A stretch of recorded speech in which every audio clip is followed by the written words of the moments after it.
Alright, what is up YouTube? HPJ here, and I hope you guys are ready because we're going to be taking a ride through the Arc V era within the next 4 videos that I'll be posting for the Yu-Gi-Oh!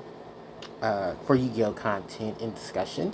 The legendary Arc V decks are going to be released literally in 2 weeks, August 7th of 2026, excuse me. And for each of them, respectively, I will do a video for, and then I will do a combined video to talk about all of the newer additions to the decks themselves. So every deck, from what it seems, will be themed on an Arc V character in their respective archetype / deck that they use within the series.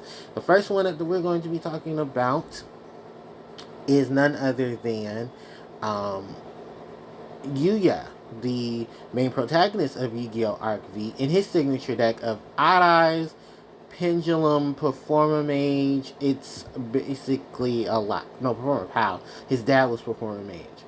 So we got everything for this variation of deck. And we got a ton of reprints. We got a ton of newer cards. We got just a lot of stuff. So if you wanted to build Odd Eyes, this is probably one of your biggest bets to be playing Odd Eyes and making an Odd Eyes deck, with a couple of big favorites I did not expect to see here. So we're going to go ahead and go through everything, and none of this is in order. None of this is in order.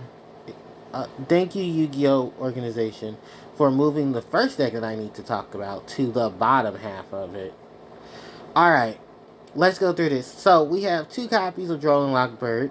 We have 1 copy of Pendulum Sorcerer, a Performapals Pendulum Sorcerer, 3 copies of Skullcrow Bad Joker, 3 copies of Monkey Board, 1 copy of Odd Eyes Persona Dragon, 1 copy of Odd Eyes Mirage Dragon, 1 Astrograph Sorcerer, 1 Ash Blossom Enjoyous Springs, 1 Performapals Odd Eyes Dissolver, 1 copy of Performapals Odd Eyes Synchron, 3 copies of Odd Eyes Arc Pendulum Dragon, then 3 copies of Odd Eyes Revolution Dragon, 1 copy of Odd Eyes Performapals Odd Eyes Butler, and 1 copy of Performapals Odd Eyes Valiant, 1 copy of Performapals Lady Agreed, and then 1 copy of Odd Eyes.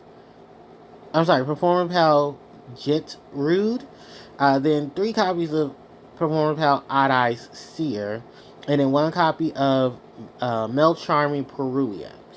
Then for the spell cards, 3 copies of Sky Iris, 1 Call by the Grave, 3 copies of Primite Lully Lloyd, 2 copies of Roar, a Primite Roar, 2 copies of Drill Beam, 1 Odd Eyes Vortex Dragon, 1 Chaos Angel, 1 Odd Eyes Rebellion Dragon, 1 Odd Eyes Blaze Dragon, 1 Odd Eyes Absolute Dragon, 1 Odd Eyes Racing Dragon, 1 Odd Eyes Rebellion Dragon, Rider's Knight, Arc Rebellion, XYZ's Dragon, 1 IP Masquerena, 1 Access Code Talker Alternate Art, 1 Beyond the Pendulum, 1 Exceed the Pendulum, 1 SP Little Knight, and 1 Odd Eyes Override Dragon.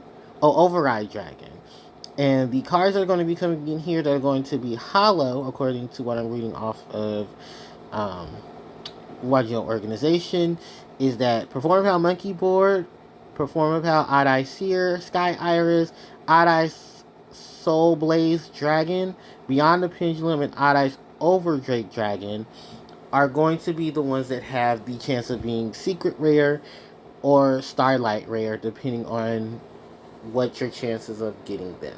So we have pretty much a full lineup of, Performapals and Odd Eyes taking the stage. I do like the fact that they're also including a lot of the magician cards, if not some of the more direct cards to support Odd Eyes itself, because a lot of people have to also remember too, when these decks were starting to come out back in like 2014, 2015, and 2016.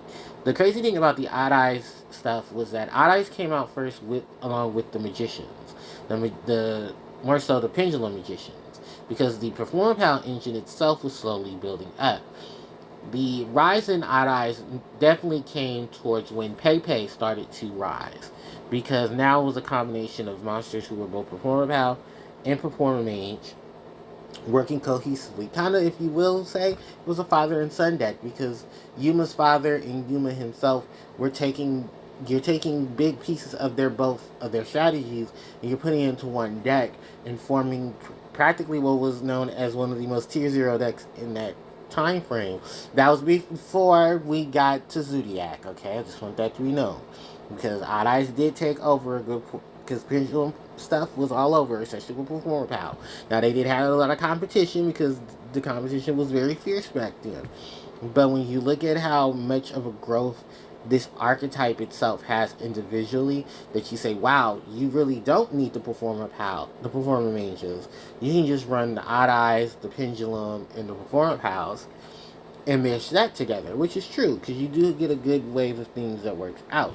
I do like a couple of the choices here. I will have to say, I want to say the easiest one out of this is literally just all the reprints of hand traps, because there's one thing I can count these legendary decks for, is they are going to make sure that every old and new player is going to have some hand traps ready. We got a copy of Ash Blossom, we got 2 copies of Droll and Lockbird, and we got a copy of Perulia. This doesn't mean that you'll have to buy multiple versions if you want to get multiple Perulias, but also to know that Perulia is going to be a common, so this is another thing where, as long as the supply and demand situation doesn't screw everybody over, then we kind of should be fine. But do take that with a grain of salt, because the last time this happened, where we did get these legendary decks and they were supposed to have like these cards, a lot of stores did not have them because they are afraid of the scalping situation. Understandable. The other thing to also say too is that while we are still witnessing and still trying to, piece these things together, these are still probably the best solid versions of structure decks that we've ever seen. And I will continue to call them structure decks, because here's the thing. If we're going to be... Okay, we haven't gotten a full structure deck, since Blue Eyes. That was like, last year? Or probably the year before, because it's 2016, 2020, well, it's 2026, 2025. So yeah, probably about last year. I think this should definitely be the new norm. If you're going to introduce these waves of decks, then let them be the structure decks of that year. And then give us at least 2 sets a year. So that way it's consistency within the year. And then I just really like these, because there's just so many good things that are coming out of this. And not only just for us current players, but for returning players and for new players, that we have something solid to play off of. And even if you don't get everything you want, I mean, hell, trade around and get the rest of the stuff that you need. Even if you don't want to, let's say you don't want to play Performer Pal, you want to play Luna Light. Trade off some of the Performer Pal stuff to get the Luna Light stuff for someone who wants to play Performer Pal, or Odd Eyes and stuff, but don't want to play Luna Light. That probably would save you the money. Not gonna lie, it would, because most of this is basically just reprints and watered down variants of the cards that you've already had, so it makes it a lot more easier. Other than that, really, I mean, the strategies here are pretty much are bare bone to take advantage of your pendulum summons, summon out your non-pendulum monsters onto your link monsters to extend your pendulum board, so that you can drop a lot of the newer monsters onto it. I have a separate video to talk about the newer editions, because they have their own separate page, and I'm not breaking up my flow for that. So definitely excited to see this variation of it. It's definitely a good rendition of what a more modern version of a Performer Pal Odd Eyes deck would look like. It is missing its Performer Mages, I'm not gonna lie. But Pepe has his own way of doing things, and just like how Odd Eyes and them have their own. So let me know in the comment section, what do you guys think about this variation of Performer Pal Odd Eyes deck for Yuma? For Yuya, I said Yuma. Wrong character. But how do you feel about this? Do you think this is a good direction of how they're going? Do you like the cards that are in here? What cards do you think are definitely missing and that you would like to see included? Or we'll have to go out and maybe even suggest to those in the comment section. Because I think this is pretty solid. I think you probably would have to get a couple more of the other hand traps if you were looking into those. And I'm pretty sure most of the prices for most of these have dropped by now. So you should be in pretty good hands. Other than that, that's pretty much going to wrap up for this video. It's probably going to be a very short one between the 3 of these for the decks themselves, but then for everything else, it's probably just be a little longer. But that is still in time. But thank you guys so much for watching. Don't forget to like, comment, share, and subscribe to the channel because it helps so tremendously. You can hit the notification bell to be informed when I upload more content. And I am also still working on getting the links situation fixed for my social media links below. So thank you guys so much for being patient about that, and hopefully by Monday I will have everything up. But thank you guys so much for watching, and with that said, HPJ signing out. Bye bye.